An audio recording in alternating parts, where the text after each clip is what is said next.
মিস্ত্রির কথায়, কন্ট্রাক্টরের কথায়, কলমের রডের লিকিং যেখানে মন চায় সেখানে দিতেছেন, এতে কিন্তু আপনাদের বাড়িরই ভবিষ্যতে ক্ষতি হবে। সম্মানীয় দর্শক, তো এখানে আমাদের একটি 10তলা ফাউন্ডেশনের বাড়ি নির্মাণ কাজ চলতেছে। অলরেডি 2টা কলম বসানো হয়েছে, এই সিরিয়ালে 3টা কলম হবে। তো আপনারা যখন কলমের রডগুলো রাখবেন, অবশ্যই কলমের রডগুলো ইঞ্জিনিয়ারিং নিয়ম অনুযায়ী আপনাদের রাখতে হবে।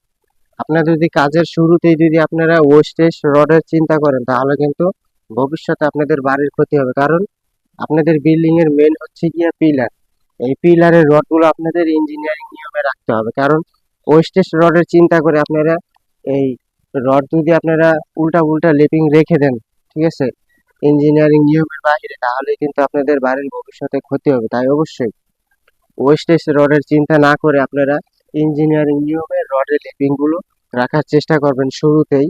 এই যে যে পিলারটা দেখতেছেন, এটা শর্ট রড গুলো যে আছে, যেগুলো ছোট রড দেখা যায়, জুম করে দেখা দিয়ে হয়।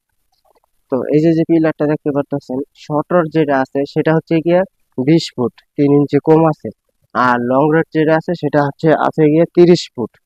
তো 20 ফুট আর 30 ফুট রড ব্যবহার করে এখানে। তো এই যে যে বেজ আছে, এখানে মাটি থেকে এটা 10 ফিট গভীরে গেছে, যেহেতু 10তলা ফাউন্ডেশন, এটা পুটিং বেস হবে। তো এই সিরিয়ালে 3টা কলম আছে।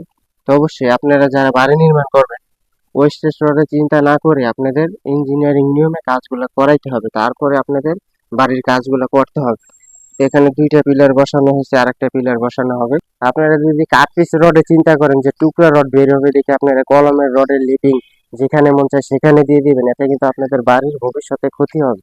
তাই কাট পিস রড বের হলে দেখা গেছে আপনারা বিভিন্ন কাজে ব্যবহার করতে পারবেন।